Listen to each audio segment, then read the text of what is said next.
आज मैं आपको बताऊंगा कि जर्मनी में रहते हुए अगर आप एल्टर्नगेल्ड प्लस ले रहे हैं तो इसके साथ साथ आप कितना मैक्सिमम काम कर सकते हैं और क्या आप जो है ना एल्टर्नगेल्ड प्लस लेते हुए उसी एम्प्लॉयर के पास काम कर सकेंगे जिसके पास जो है ना आपने रहते हुए एल्टर्नगेल्ड प्लस लिया है, या आप जो है ना उसके अलावा किसी और एम्प्लॉयर के पास भी काम कर सकते हैं। फिर मैं बताऊंगा कि एल्टर्नगेल्ड प्लस के दौरान आपकी टैक्स क्लास क्या होगी। इसके अलावा मैं आपको बताऊंगा कि एल्टर्नगेल्ड प्लस लेते हुए अगर आपकी इनकम फिर भी इतनी लो है कि आपके घर का सर्किट नहीं चल रहा, आपके एक्सपेंसेस पूरे नहीं हो रहे, तो इसके साथ साथ क्या आप किंडरशुसलाग, वोनगेल्ड या फिर जॉब सेंटर से भी कोई बेनिफिट ले सकते हैं जो कि आपकी नेशनैलिटी या फिर जो ना निडालासुम की एप्लीकेशन को भी डिस्टर्ब ना करें। ये वाले जो बेनिफिट्स है ना जो आप एल्टर्नगेल्ड प्लस के दौरान ले सकते हैं, ये मेरी वीडियो का अगला पार्ट होगा। एल्टर्नगेल्ड प्लस और एल्टर्नगेल्ड इसके बारे में मैंने अपनी इस वीडियो के अंदर सारी डिटेल बताई हुई है जो स्क्रीन पे आ रही है। एल्टर्नगेल्ड प्लस एक्चुअली उसको कहते हैं जब आपका एल्टर्न साइट चल रहा हो, जब आप जो ना पेरेंटल अलाउंस ले रहे हो और उसके साथ साथ आप ये कहें कि मैंने जी साथ जॉब भी करनी है और साथ मैंने पेरेंटल अलाउंस भी लेना है।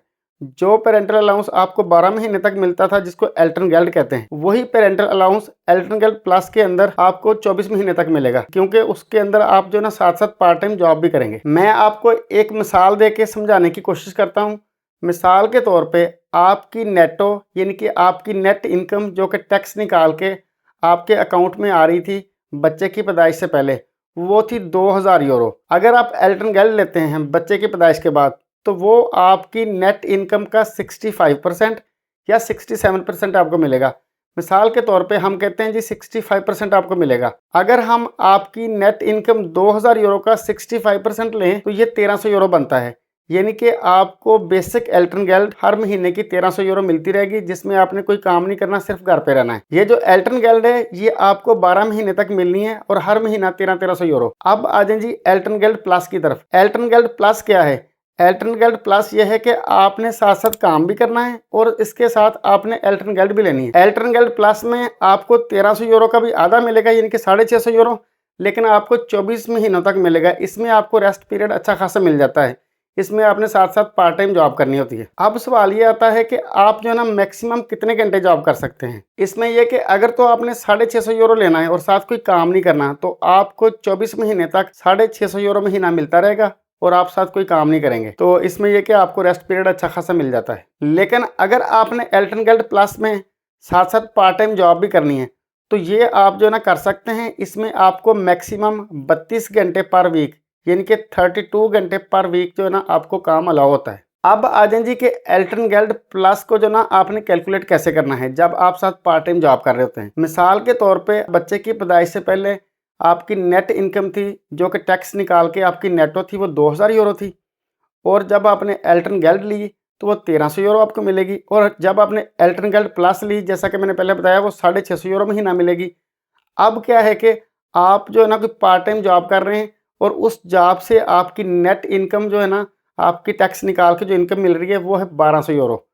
तो होगा क्या कि जो आपकी बच्चे की पैदाइश से पहले इनकम थी 2000 यूरो, उसके अंदर से 1200 यूरो माइनस करेंगे जो कि आप इस वक्त पार्ट टाइम जॉब से कमा रहे हैं। जो बाकी अमाउंट बचेगी वो होगी 800 यूरो। ये जो 800 यूरो है ये असल में जो बच्चे की पैदाइश से पहले आप इनकम ले रहे थे ना 2000 यूरो, उससे 800 यूरो आपका लॉस हो रहा है। यानी कि 2000 यूरो में से अगर 1200 यूरो निकालें तो 800 यूरो आपकी नेट इनकम का लॉस हो रहा है। ये जो लॉस है ना 800 यूरो आया जो कि 1200 यूरो में ऐड करें तो आपकी वही नेट इनकम बनती है जो आप बच्चे की पैदाइश से पहले ले रहे थे। ये जो लॉस है ना 800 यूरो, इसका जो है ना 65% जो बनेगा वो आपका एल्टर्नगेल्ड बनेगा। अगर आप 1200 यूरो पार्ट टाइम जॉब से कमा रहे हैं तो जो पीछे लॉस बचा वो था 800 यूरो। 800 यूरो का अब 65% आप कर लें वो बनता है 520 यूरो। यानी कि आपको 1200 यूरो मिलेगा पार्ट टाइम जॉब से और 520 यूरो मिलेगा आपको एल्टर्नगेल्ड प्लस में से। ये दोनों अमाउंट मिला के बन जाती है 1720, यानी कि 1720 यूरो महीने के आपको मिला करेंगे। अब सवाल ये आता है कि मुझे तो मिलना चाहिए था एल्टर्नगेल्ड प्लस 650 यूरो जैसा कि मैंने पहले बताया है, यहाँ पर मुझे मिल रहा है 520 यूरो। तो उसको समझने के लिए आप इस टेबल को देखें जो इस वक्त स्क्रीन पे आ रहा है कि इसका जो पहला कॉलम है ना ये हमें ये बताता है कि जब आप एल्टर्नगेल्ड प्लस ले रहे होते हैं तो साथ साथ जब आप कोई पार्ट टाइम जॉब करते हैं उससे जो आपकी इनकम आती है वो इसके अंदर लिखी हुई है। दूसरा जो कॉलम है ये हमें ये बताता है कि बच्चे की पैदाइश से पहले जो आपकी नेट इनकम थी, जो आपकी नेटो थी, उसमें से कितना कितना लॉस होता जा रहा है। अभी आपको इस बात की समझ नहीं आएगी, आप इसको ऐसे ही सुन लें, लेकिन जैसे ही मैं टेबल को एक्सप्लेन करूंगा आपको सारी इसकी समझ आ जाएगी। उसके बाद आगे जी ये तीसरा कॉलम, ये जो तीसरा कॉलम है ये हमें ये बताता है कि आपको एल्टन गिल्ड प्लस कितनी मिलेगी जब आप पार्ट टाइम जॉब करेंगे या फिर जब आप कोई पार्ट टाइम जॉब नहीं करेंगे। और चौथा कॉलम हमें ये बताता है कि आपकी एल्टन गिल्ड प्लस और इसके अंदर आपकी ये जो पार्ट टाइम जॉब आप कर रहे हैं इसको मिला के जो आपकी महीने की आपके बैंक अकाउंट में अमाउंट आया करेगी ना, जो सैलरी आया करेगी, उसके बारे में हमें सारी इन्फॉर्मेशन दे रहा है। अब मैं आपको इसकी सारी डिटेल बताता हूँ। सबसे पहली रो जो है ना, इसको समझ लें आप। आपके बच्चे की पैदाइश से पहले आपकी जो नेट इनकम आ रही थी, जो आपकी नेट हो, वो 2000 यूरो थी। अगर आप कहते हैं कि मैंने एल्टन गिल्ड प्लस के दौरान कोई काम नहीं करना पार्ट टाइम, तो उससे आपकी कोई इनकम नहीं आएगी, तो उस वक्त आपको एल्टन गिल्ड प्लस जो मिलेगी ना, वो 650 यूरो मिलेगी। अगर आप एल्टन गिल्ड खाली लेंगे तो वो 1300 यूरो मिलेगी 12 महीने के लिए। अगर आप एल्टन गिल्ड प्लस लेंगे तो वो 650 यूरो यानी कि 1300 यूरो का भी आधा मिलेगी आपको 24 महीने के लिए। इसमें यह कि आपके अकाउंट में जो इनकम आया करेगी ना हर महीने एल्टन गिल्ड प्लस के दौरान, जब आप कोई पार्ट टाइम जॉब नहीं करेंगे, वो 650 यूरो महीना होगी। इसमें आप 24 महीने के लिए खालिस घर पे रहेंगे और 650 यूरो महीना आपकी इनकम आती रहेगी। उसके बाद अगली लाइन में आ जाएं कि आप जो है ना एल्टन गिल्ड प्लस के दौरान कह रहे हैं कि मैंने पार्ट टाइम जॉब करनी है, उस पार्ट टाइम जॉब से मेरी नेटो 800 यूरो महीना आएगी, तो आपकी टोटल 2000 यूरो इनकम थी बच्चे की पैदाइश से पहले। जो उस 2000 यूरो में से आपका जो है ना 800 यूरो ये वाला निकाल दें, तो पीछे कितने बचे जी? 1200 यूरो। तो ये 1200 यूरो का असल में जो ना आपका लॉस हो रहा है इस इनकम तक पहुंचने के लिए। असल टारगेट ये होता है कि उन्होंने आपको इस अमाउंट के आसपास ही लेके आना होता है, लेकिन इससे ज़्यादा नहीं होने देनी।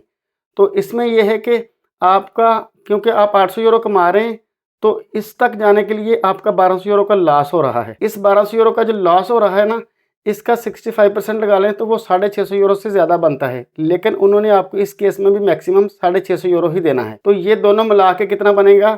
650 यूरो ये और 800 यूरो ये, तो ये आपको 1450 यूरो महीना आपके अकाउंट में आती रहेगी जब आप इतना काम करेंगे। उसके बाद जनाब, अगर आप जो है ना महीने का 1000 यूरो का काम करते हैं पार्ट टाइम, तो आपका इस अमाउंट तक पहुंचने के लिए जो लॉस हो रहा है वो 1000 यूरो का हो रहा है, क्योंकि इसमें से अगर 1000 माइनस करें तो पीछे 1000 बचता है, 1000 का लॉस हो रहा है। और 1000 का अगर हम 65% करें तो वो 650 यूरो एग्जैक्ट बनता है। तो 650 यूरो आपको एल्टन गिल्ड प्लस मिलेगी, प्लस 1000 यूरो आपको ये मिलेगा, तो जो आप पार्ट टाइम जॉब से कमा रहे हैं। तो इस तरीके से आप 1650 यूरो महीना जो ना आपके अकाउंट में आती रहेगी अमाउंट। ये वो पॉइंट है जिसको स्वीट स्पॉट कहते हैं। इस पे जो है ना आप मैक्सिमम अमाउंट ले सकते हैं सैलरी की। एल्टन गिल्ड प्लस भी आपका मैक्सिमम मिलेगा और काम भी आपको इतना ज़्यादा नहीं करना पड़ेगा। बड़ा माकूल सा काम करके आप 1650 यूरो महीना कमा लेंगे। अब जो मैं अगली स्टेजेस आपको बताने लगा हूँ, इसमें यह है कि आप जो है ना अपना काम जैसे जैसे ज़्यादा करते जाएंगे पार्ट टाइम, वैसे वैसे आपकी जो है ना एल्टन गिल्ड प्लस जो है ना वो डाउन होती जाएगी। मतलब ये कि जब आप काम ज़्यादा करेंगे तो एल्टन गिल्ड प्लस यहाँ पे कम होनी शुरू हो जाएगी। इसमें अगर आपने 1200 यूरो का काम किया पार्ट टाइम, तो 1200 यूरो के अंदर अगर हम 800 यूरो जमा करेंगे तो ये 2000 यूरो आपकी नेट इनकम बनेगी, जो आपकी बच्चे की पैदाइश से आपको मिल रही थी पहले। ये जो 800 यूरो है ना, ये जो लॉस हो रहा है इस अमाउंट तक पहुँचने के लिए, इसका 65% बनता है 520 यूरो।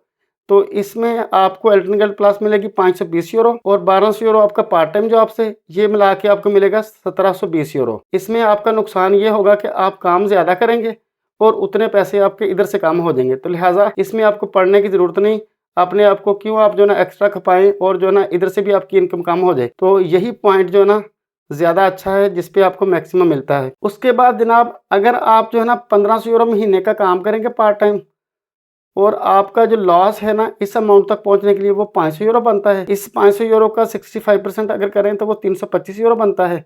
325 यूरो आपको एल्टन गिल्ड प्लस मिलेगा और 1500 यूरो ये जो आपने पार्ट टाइम जॉब से अर्न किया, तो मिला के आपकी सैलरी बन जाएगी 1825 यूरो। तो इसमें आपका लॉस क्या हुआ कि आपने काम ज़्यादा किया तो साथ आपका एल्टन गिल्ड प्लस जो ना कम हो गया। इसमें भी आपको लॉस है, ज़्यादा काम करने का क्या फ़ायदा हुआ। फिर जनाब, आपने 2000 यूरो जो ना अपना पार्ट टाइम जॉब से अर्न किया, तो आपका लॉस क्या हुआ सैलरी का? जो आपकी बच्चे की पैदाइश से पहले जो ना आपकी सैलरी थी, कोई लॉस नहीं हुआ, यानी कि ज़ीरो लॉस है आपका।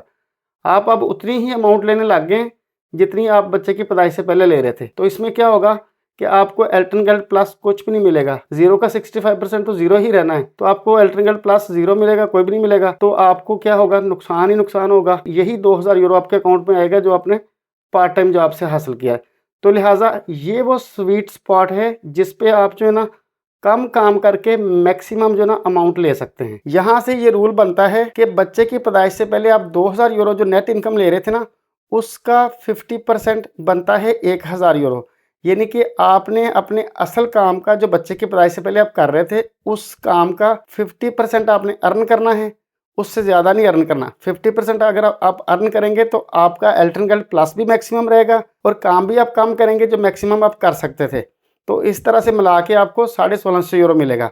तो इससे ये पता चलता है कि जब भी आपने एल्ट्रन गिल्ड प्लस लेते हुए कोई काम करना है तो आपने अपनी जो नेट इनकम आपके बच्चे की पैदाइश से पहले आ रही थी उसके 50% से आपने ऊपर नहीं जाना। अगर आपकी 2000 यूरो इनकम आ रही थी तो आपने 1000 यूरो का काम करना है। अगर आपकी 2500 यूरो इनकम आ रही थी तो आपने 1250 यूरो का काम करना है। तो इससे फिर ये कि आपका एल्ट्रन गिल्ड प्लस का जो है ना वो मैक्सिमम अमाउंट आएगी और काम भी आपको कम करना पड़ेगा। लेकिन अगर आप इस स्वीट स्पॉट से ऊपर जाते हैं, यानी कि पार्ट टाइम काम आप जैसे से ज़्यादा करते जाते हैं, तो उससे ये होगा कि आपका एल्ट्रन गिल्ड प्लस की अमाउंट कम होती जाएगी और एट द एंड आपको करते कराते कुछ भी नहीं मिलेगा, जो कि मैंने आपको टेबल से साबित भी कर दिया हुआ है। अब सवाल ये उठता है कि मैं कितने घंटे काम करूं तो मेरा जो ना 1000 यूरो इनकम आ जाए। इसका जनाब सिंपल सा जवाब है कि अगर आप 80 घंटे काम करके 1200 यूरो ब्रोटो इनकम लें, यानी कि ग्रॉस इनकम आपकी 1200 यूरो जिसमें टैक्स भी शामिल है, और अब अगर उसमें से टैक्स निकालें आपकी नेट इनकम यानी कि नेटो 1000 यूरो बचे, यानी कि 200 यूरो टैक्स निकल गया, पीछे 1000 यूरो इनकम बचे, तो इसका मतलब ये कि 80 घंटे काम करके आपका जो ना 1200 यूरो बन रहा है। बाज़ औक़ात क्या होता है कि आपका जो ना 70 घंटे काम करके भी 1200 यूरो बन सकता है। ये डिपेंड करता है कि आपकी 1 घंटे की जो ना इनकम कितनी है, ये आपका स्टूडेंट लोन कितना है। मेरा ख्याल है आप अंडरस्टैंड कर गए होंगे। ये जब आप अपने एम्प्लॉयर से बात करेंगे तो आप उसको बता देंगे कि मैंने जो है ना 1000 यूरो नेट इनकम लेनी है, तो आप अपने स्टोया ब्राटर से बात करके मुझे बता दें कि कितने घंटे में काम करूं तो मेरी 1000 यूरो जो ना वो नेट इनकम आए टैक्स निकाल के। वो फिर आपको बता देगा कि भैया आपने 100 घंटे महीने के काम करने हैं या जो है ना आपने जो है ना 80 घंटे महीने के काम करने हैं। लेकिन इस बात का आपने ख्याल रखना है कि आपने एक हफ्ते में मैक्सिमम 32 यानी कि 32 घंटे काम करना है, जो कि एक महीने के 128 घंटे बनते हैं। इस हिसाब से आप अपने एम्प्लॉयर से बात कर लीजिएगा। वो फिर जो है ना अपने स्टोया ब्राटर से बात करके आपको बता देगा कि आपके मैक्सिमम महीने के कितने घंटे बनेंगे, तो आपकी जो नेट इनकम सारे टैक्स निकाल के 1000 यूरो आपके अकाउंट में आए। अगर आपकी 2500 यूरो नेट इनकम थी बच्चे की पैदाइश से पहले, तो आप उसको बता देना कि मैंने जो ना 1250 यूरो का काम करना है, जो कि टैक्स निकाल के मेरे पीछे 1250 यूरो जो ना अमाउंट बचनी चाहिए। तो वो फिर आपको स्टोया ब्राटर से बात करके उसके अकॉर्डिंग आपको जवाब दे देगा। मेरा ख्याल है ये वाला पॉइंट आपको बहुत अच्छे से क्लियर हो गया होगा कि किस तरीके से जो ना एल्ट्रन गिल्ड प्लस जो ना कैलकुलेट करते हैं। अब सवाल अगला ये आता है कि जब मैंने एल्ट्रन गिल्ड प्लस के दौरान अपना कोई काम करना है, तो मैं उसी एम्प्लॉयर के पास अपने घंटे लगाऊं जिसके पास मैं पहले जॉब कर रहा था, जिसकी बुनियाद पे मुझे एल्ट्रन गिल्ड प्लस मिल रही है, या मैं किसी और एम्प्लॉयर के पास भी जा सकता हूं। इसमें यह कि जनाब एल्ट्रन गिल्ड प्लस लेते हुए अगर आपका कोई काम करने को ना दिल चाहे तो आप कोई काम ना करें। इसमें यह कि आपको जो मैक्सिमम एल्ट्रन गिल्ड प्लस मिसाल के तौर पर जो मैंने बताया था 650 यूरो आपकी सैलरी के अकॉर्डिंग, वो आपको जो है ना 24 मंथ के लिए मिलता रहेगा बगैर काम किए। अगर आपने काम करना है तो आप उस एम्प्लॉयर के पास भी अपने घंटे लगा सकते हैं जिसके पास आप पहले काम कर रहे थे। अगर आपने उस एम्प्लॉयर के पास नहीं घंटे लगाने, आप किसी और एम्प्लॉयर के पास करना चाहते हैं, तो आप किसी और एम्प्लॉयर के पास भी नया कॉन्ट्रैक्ट करके उसके पास घंटे लगा सकते हैं। लेकिन इसमें कंडीशन ये है कि आपने अपने मौजूदा एम्प्लॉयर से उसकी अप्रूवल लेनी है। उसको आपने बताना है कि मैं एक और जॉब करने लगा हूँ किसी और जो है ना एम्प्लॉयर के पास, तो आप मुझे अलाउ करेंगे उसके पास जॉब करने की, जिसको कहते हैं आपने उसकी अप्रूवल लेनी या आपने उसकी कंसेंट लेनी, यानी कि आपने उसकी मर्जी पूछनी। अगर वो आपको अलाउ करे तो आप जो है ना दूसरे एम्प्लॉयर के पास जाके काम कर सकते हैं। ये जनाब जर्मनी का लेबर लॉ है, इसके अकॉर्डिंग आपकी परमिशन लेना बनती है, क्योंकि आपकी जो मेन जॉब है ना वो आपकी उसी एम्प्लॉयर के पास है जिसकी वजह से आपको एल्ट्रन गिल्ड प्लस मिल रहा है, जिसको मेन जॉब भी कहते हैं, जिसको हाउप्टआर्बेट फॉर हेल्पनेस भी कहते हैं। ये जो है ना ये आपकी उसी एम्प्लॉयर के पास है जिसकी वजह से आपको एल्ट्रन गिल्ड प्लस मिल रहा है। उससे परमिशन लेनी ज़रूरी है आपको सेकंड जॉब यानी कि नेबनआर्बेट यानी कि नेबन टैटिस्काइट शुरू करने से पहले। उसके बाद जनाब यह है कि अगर आप जो है ना किसी और एम्प्लॉयर के पास जाके जॉब करते हैं एल्ट्रन गिल्ड प्लस के दौरान, अपने मेन एम्प्लॉयर के पास नहीं जाते, आपका मेन एम्प्लॉयर आपको परमिशन दे देता है, आप किसी और एम्प्लॉयर के पास जाते हैं। जब आप किसी और एम्प्लॉयर के पास जाते हैं तो आप नया कॉन्ट्रैक्ट करेंगे, वो आपकी नेबनआर्बेट होगी, वो आपकी सेकेंडरी जॉब होगी। जो आपकी सेकंड जॉब होगी ना जो आपकी सेकंड पार्ट टाइम जॉब होगी, उसमें आप ज़हन में बिठा लें कि आपकी जो स्टोया क्लास है, यानी कि आपकी जो टैक्स क्लास होगी ना, वो 6 होगी। और 6 क्लास सबसे बैड क्लास है। इसमें जो है ना बहुत ज़्यादा टैक्स कटता है। उतना बंदा कमाता नहीं है जितना जो है ना वो आपका टैक्स की शक्ल में चला जाता है। इसका हल क्या है, इस टैक्स से कैसे बचा जा सकता है? अगर आपके पहले एम्प्लॉयर के पास, जो आपका मेन एम्प्लॉयर है, उसके पास जो है ना यहाँ पर आपकी मेन जॉब है, उसके पास आपकी मिसाल के तौर पर टैक्स क्लास 1 थी, क्योंकि जब आपने नई जगह पे कॉन्ट्रैक्ट किया तो आपने पिछला कॉन्ट्रैक्ट कैंसिल नहीं किया, क्योंकि उसी की बुनियाद पे तो आपको एल्टर्न गैल्ट प्लस मिल रही है। तो आपके अब 2 कॉन्ट्रैक्ट हैं। तो इसमें यह है कि आप जब नया कॉन्ट्रैक्ट करेंगे, जो आपकी सेकेंडरी जॉब होगी, उस बंदे को आप कह दें कि आप जो है ना इसको मेन जॉब कर दें, इसको आप हब टर्बाइट फिर हेल्पनेस कर दें। ये आपकी हब जॉब है, ये आपकी मेन जॉब है। और जिसके पास आपका जो है ना ऑलरेडी सबसे पहले जॉब थी, जिसके पास जो ना आपने जॉब करते हुए एल्टर्न गैल्ट प्लस लिया है, जो आपका जो ना पहले फर्स्ट एम्प्लॉयर था, उसके पास जो आपका कॉन्ट्रैक्ट है, उसको आप सिस्टम के अंदर सेकेंडरी जॉब कर दें। उस पर आपकी जो है ना टैक्स क्लास 6 हो जाएगी। उससे आपका कोई लॉस नहीं होगा। उससे कौन सी आपकी इनकम आ रही, जो आपका एल्टर्न गैल्ट प्लस आ रहा है वो उतना ही आता रहेगा, क्योंकि एल्टर्न गैल्ट प्लस ने आना है आपके बच्चे की पैदाइश से पहले जो इनकम थी ना उसकी बुनियाद पे। उसका इससे कोई लेना देना नहीं। तो उससे आपका जो ना एल्टर्न गैल्ट प्लस भी उतना ही आता रहेगा। तो जो आपने नया कॉन्ट्रैक्ट किया, उसके पास जब आप उसको मेन जॉब करेंगे तो आपकी जो टैक्स क्लास थी ना, जो 1 पहले एम्प्लॉयर के पास थी, वो टैक्स क्लास 1 जो है ना सेकंड एम्प्लॉयर के पास जाके हो जाएगी, क्योंकि वो आपकी मेन जॉब होगी। ये आपने कहाँ से करवानी है? आपने फिनांस अम्प्ट वालों के पास जाना है और उनको जाके बताना है, वो आपकी टैक्स क्लास चेंज कर देंगे। या फिर आप अपने एम्प्लॉयर को बोलें, वो भी जो है ना उनका स्टोया ऑपरेटर भी आपकी टैक्स क्लास चेंज करवा देगा। अगर इन केस आपकी टैक्स क्लास चेंज नहीं हुई, वो 6 ही रही, या फिर आप जो ना टैक्स क्लास चेंज करवाना भूल गए, क्योंकि आपने उसको हब टर्बाइट नहीं करवाया, आपने उसको सेकेंडरी जॉब ही रखा, यानी कि नेबल अर्बाइट ही रखा, यानी कि नेबल टेटिशिकाइट ही रखा, जो आपने दूसरा कॉन्ट्रैक्ट किया था। उसमें जो आपका टैक्स कटेगा, साल के एंड पे आप स्टोया क्लियरिंग करके वहां से भी अपना टैक्स वापस ले सकते हैं। तो ये भी एक तरीकाकार है। अब जनाब एक और डाउट भी अपना क्लियर कर लें कि जब आप किसी और एम्प्लॉयर के पास जाके जॉब करेंगे, तो आपको क्या पहला एम्प्लॉयर गुस्से में आके कुंडलिंग दे सकता है? नहीं जनाब, वो बिल्कुल भी कुंडलिंग नहीं दे सकता। ये जर्मनी का लॉ ऊपर आ रहा है। इस लॉ के तहत आपको वो कुंडलिंग नहीं दे सकता, क्योंकि आप एल्टर्न साइट में हैं और एल्टर्न साइट में आपको फुल प्रोटेक्शन होती है। वो आपको कुंडलिंग बिल्कुल भी नहीं दे सकता। ये जो मैंने आपको एल्टर्न गैल्ट कैलकुलेट करने के बारे में सारा कुछ बताया ना एक टेबल के जरिए, ये तो एक जो ना एस्टिमेशन है जो मैंने आपको बताई है, आपको सिर्फ समझाने की खातर। अब जो है ना आपकी सैलरी कितनी है, आपको कितना एल्टर्न गैल्ट प्लस मिल सकता है, या आपको कितना एल्टर्न गैल्ट मिल सकता है, उसके लिए मैं आपको बता दूं, ये स्क्रीन के ऊपर आ रहा है। एल्टर्न गैल्ट को जो है ना कैलकुलेट करने का ये कैलकुलेटर है, जिसको एल्टर्न गैल्ट रैशनर कहते हैं। इसके अंदर आप अपनी एंट्रीज करेंगे कि आपके जो ना कितने बच्चे हैं, कितनी सैलरी है, कितना जो ना आपका जो ना सारी एक्सपेंसेस वगैरह हैं। उस तरीके से जो ना कैलकुलेशन होने के बाद आपका जो ना सारा बन के आ जाएगा। उससे आपको एक रफ एस्टिमेट हो जाएगा कि आपको कितनी एल्टर्न गैल्ट मिलेगी, आपकी कितनी सैलरी अगर हो। अगर आपको इन सारी चीज़ों के बावजूद फिर भी समझ ना आए, तो आप अपनी स्टेट के एल्टर्न गैल्ट स्टेले से रब्ता करें। वो आपको पूरा प्रोसेस बता देंगे। आप उनको डॉक्यूमेंट सेंड करेंगे, वो आपको कैलकुलेट करके सारा बता देंगे कि आपको इतनी जो है ना एल्टर्न गैल्ट मिलेगी महीने की। तो इस तरीके से आपकी एल्टर्न गैल्ट वो शुरू भी हो जाएगी और इस तरीके से अप्लाई भी हो जाएगी। मेरा ख्याल है आपको काफ़ी अंडरस्टैंडिंग होगी इस सारी सूरत हाल की। अब मैं आपको अगली वीडियो में बताऊंगा कि आपकी नेट इनकम तो आ रही थी बच्चे की पैदाइश से पहले 2000 यूरो, लेकिन एल्टर्न गैल्ट प्लस लेते हुए आपकी इनकम आ रही है 1650 यूरो। अब आपके घर का सर्किट नहीं चल पा रहा। अब आपकी जो इनकम 2000 यूरो से भी कम होगी। इस चीज़ को कंपनसेट करने के लिए आप वोन गैल्ट अप्लाई कर सकते हैं, आप किंडर सुशलाग अप्लाई कर सकते हैं, या फिर इसके अलावा क्या आप जॉब सेंटर से भी कोई बेनिफिट्स ले सकते हैं। अगर आप ये वाले बेनिफिट्स लें तो आपकी क्या निडलासों की एप्लीकेशन या फिर जो ना आपकी नेशनलिटी की एप्लीकेशन पे इफेक्ट आएगा कि नहीं आएगा, ये मैं आपको इस वीडियो के अगले पार्ट में बताऊंगा, जिससे आपकी जो है ना जो 2000 यूरो से इनकम कम हुई है ना, उसका भी लॉस कंपनसेट हो जाएगा, प्लस आपकी अमाउंट भी उससे ज़्यादा जा सकती है अगर आपकी इनकम कम है और आपके घर का सर्किट नहीं चल पा रहा। अपना और अपने प्यारों का बहुत सारा ख्याल रखिए और मुझे अपनी दुआओं में याद रखिए।